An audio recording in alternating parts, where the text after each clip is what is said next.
नमस्कार साथियों, तो मौजूद हुए हैं आपके सामने हिमाचल प्रदेश की सुबह की ताज़ा खबरों के साथ। तो इससे पहले खबरों के सिलसिले को शुरू करें, आपसे निवेदन है चैनल को आप जरूर सब्सक्राइब करें। तो पेश यहाँ सुबह के मुख्य समाचार। 16,580 फीट पर दुनिया की सबसे ऊंची श्रृंखला टनल का जल्द होगा निर्माण, चीन तक आसान होगी पहुंच। दुनिया की सबसे अधिक ऊंचाई पर बनने वाली श्रृंखला टनल का निर्माण कार्य जल्द शुरू होगा। इसके लिए 1,681 करोड़ रुपए की राशि जारी हो चुकी है। यह राशि भारत सरकार ने जारी की है। समुद्र तल से 16,580 फीट की ऊंचाई पर श्रृंखला दर्रे पर टनल का निर्माण होगा।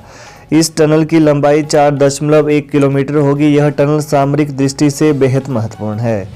इस टनल के जरिए पाकिस्तान और चीन सीमा तक भारतीय जवानों की पहुंच आसान हो जाएगी। बीआरओ महानिदेशक लेफ्टिनेंट जनरल राजीव चौधरी ने पिछले कल मनाली लेह दारचा श्रृंखला मार्ग पर दीपक परियोजना और संगठन के योजक की ओर से निष्पादित सड़क कार्यों का निरीक्षण किया। उन्होंने अटल टनल रोहतांग में हो रहे कार्यों का भी निरीक्षण किया। सेब के रेट तय करने की गारंटी का कोई रोड मैप नहीं, यूनिवर्सल कार्टन पर भी पेच। चुनावों से पहले कांग्रेस ने बागवानों को सेब के रेट खुद तय करने की गारंटी दी थी, लेकिन सरकार बनने के 4 महीने बाद भी इसके लिए कोई रोड मैप तैयार नहीं हुआ है। सेब पैकेजिंग के लिए यूनिवर्सल कार्टन लागू करने पर भी पेंच फंसा हुआ है। मंडियों में किलो के आधार पर सेब बिक्री की घोषणा को बागवान संगठन नाकाफी करार दे रहे हैं और प्रति किलो के आधार पर सेब के दाम घोषित करने की मांग कर रहे हैं। वहीं सरकार ने पेटी में 24 किलो सेब भरने और पेटी पर वजन लिखने के निर्देश दिए हैं। बागवानों का कहना है कि वजन के साथ पेटी पर एमआरपी लिखने की भी व्यवस्था लागू हो, तभी सरकार की गारंटी पूरी होगी। सेब उत्पादन की प्रति किलो लागत पर बागवान को रेट तय करने का अधिकार मिले। बागवान संगठन यूनिवर्सल कार्टन लागू करने की मांग कर रहे हैं। रोजगार के मामले में हिमाचल की स्थिति पड़ोसी राज्यों से ज्यादा बेहतर, विभाग की रिपोर्ट में खुलासा। रोजगार के मामले में हिमाचल प्रदेश की स्थिति पड़ोसी राज्यों पंजाब, हरियाणा और उत्तराखंड से कहीं ज़्यादा बेहतर है। यही नहीं, प्रदेश की बेरोजगारी दर भारत के औसत से भी नीचे है। राज्य में 100 में से 85% लोग स्वरोजगार से रोजगार पा रहे हैं। 12% नियमित या अन्य वेतनभोगी हैं, जबकि मात्र 3% आकस्मिक श्रमिक हैं। ये खुलासा राज्य सरकार के अर्थ एवं सांख्यिकी विभाग के अध्ययन में हुआ है। वहीं अर्थ एवं सांख्यिकी विभाग ने अध्ययन के लिए पीरियोडिक लेबर फोर्स सर्वेक्षण यानी PFLS 2021-22 को आधार बनाया है। इस अध्ययन के अनुसार हिमाचल प्रदेश में बेरोजगारी दर 4% है। पड़ोसी राज्यों में उत्तराखंड में 7.8, पंजाब में 6.4 और हरियाणा में 9.0% है। इसके अतिरिक्त आपकी जानकारी के लिए बता दें कि भारत की औसत दर 4.1% है। हालांकि हिमाचल प्रदेश में बेरोजगारी दर 2020-21 में 3.3% से बढ़कर 2021-22 में 4% हो गई है।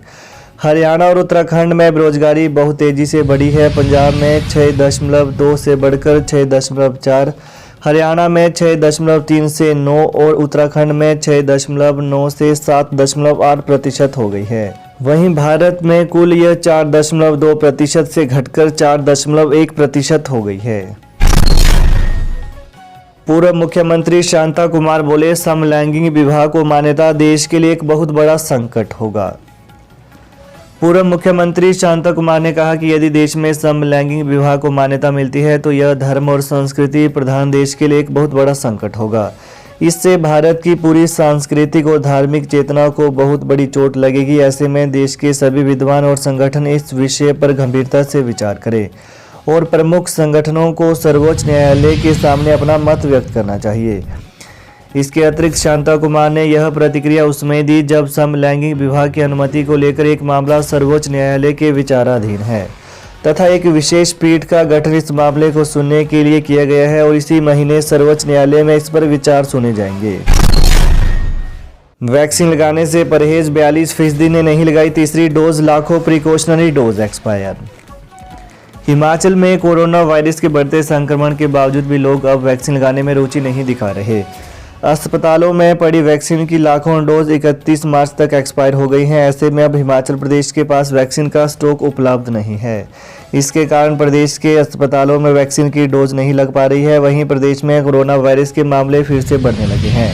कोरोना वायरस के बढ़ते मामलों को देखते हुए हिमाचल सरकार ने फिर से कोरोना की वैक्सीन का ऑर्डर दिया है। विजिलेंस ब्यूरो को पेपर लीक मामले की जांच, 3 और परीक्षाओं पर एफआईआर। जेओआईटी पेपर लीक मामले में विजिलेंस जेई सिविल जेओआईटी और सहायक सुपरिटेंडेंट जेल पोस्ट कोड 915 में एफआईआर दर्ज करेगी। विजिलेंस ने इन परीक्षाओं में एफआईआर दर्ज करने के लिए प्रदेश सरकार से अनुमति मांगी है। प्रदेश सरकार से अनुमति मिलते ही विजिलेंस इन पोस्ट कोड की परीक्षाओं में केस दर्ज करेगी। इससे पहले इस मामले में 4 पोस्ट कोड पर 5 एफआईआर दर्ज हो चुकी हैं। विजिलेंस की जांच में जेई सिविल की परीक्षा मामले में पेपर लीक के कई अहम साक्ष्य विजिलेंस के हाथ लगे हैं। जेई सिविल के पेपर लीक मामले में 3 से अधिक लोगों के खिलाफ विजिलेंस एफआईआर दर्ज करेगी। जेओआईटी पेपर लीक मामले में आयोग की विभिन्न परीक्षाओं की जांच विजिलेंस की एसआईटी कर रही है। इसके अतिरिक्त एसआईटी परीक्षाओं के रिकॉर्ड के अलावा आरोपियों के बैंक खाते भी खंगाल रही है। विजिलेंस की जांच में अभी तक आरोपियों के खाते कई अभ्यर्थियों के लेन देन का खुलासा हुआ है।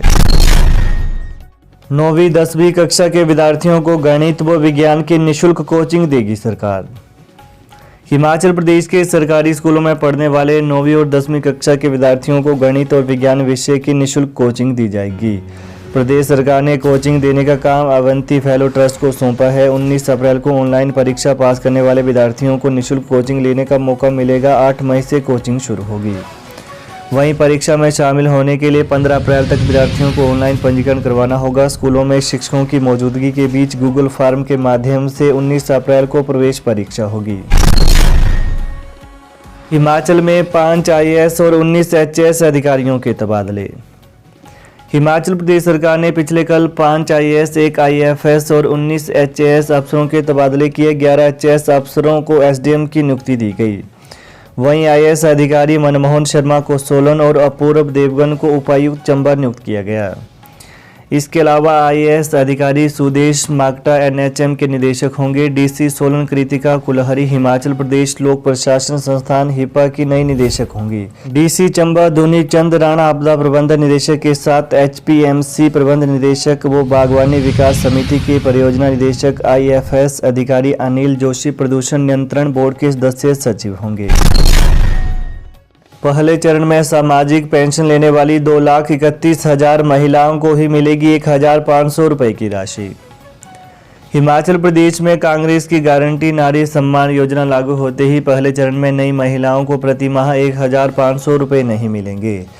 इस चरण में सरकार पुरानी लाभार्थियों की पेंशन राशि बढ़ाएगी। 1,000 और 1,150 रुपये की सामाजिक पेंशन लेने वाली 2,31,000 महिलाओं को पहले चरण में यह राशि मिलेगी। वहीं योजना लागू होते ही 1,500 रुपये से कम पेंशन वाली योजनाओं को सुखू सरकार बंद कर देगी। इसके अलावा वर्तमान में विधवा, एकल परित्यक्ता, दिव्यांग और कुष्ठ रोगी महिलाओं को 1,000 और 1,150 रुपये की मासिक पेंशन मिल रही है। दिव्यांग पेंशन के तहत कुछ महिलाओं की आयु 60 वर्ष से अधिक भी है। शेष योजनाओं में 18 से 59 आयु वर्ग की महिलाएं शामिल हैं। तो ये हैं आज सुबह के मुख्य समाचार। तो प्रदेश की ताजा खबरों को पाने के लिए चैनल को आप जरूर सब्सक्राइब करें। धन्यवाद। बंगाल से सिद्धि प्राप्त 64 शक्तियों के माहिर, इमीडिएटली रिजल्ट बाबा सलीम खान। पक्का काम, तुरंत समाधान। हम कहते नहीं, करके दिखाते हैं। It is my promise. जैसे नौकरी, कारोबार, घर में क्लेश, किया किराया, जादू टोना, लव मैरिज प्रॉब्लम, स्वतंत्र दुश्मन से छुटकारा, विदेश यात्रा, स्पेशलिस्ट मनमोहनी, वशीकरण व मुठ करनी। घर बैठे 11 घंटों में A to Z समस्याओं का पक्का समाधान करवाएं। 101% गारंटी स्टाम्प पेपर पर लिख कर लें। अभी फोन करें। Mobile number 8860581665।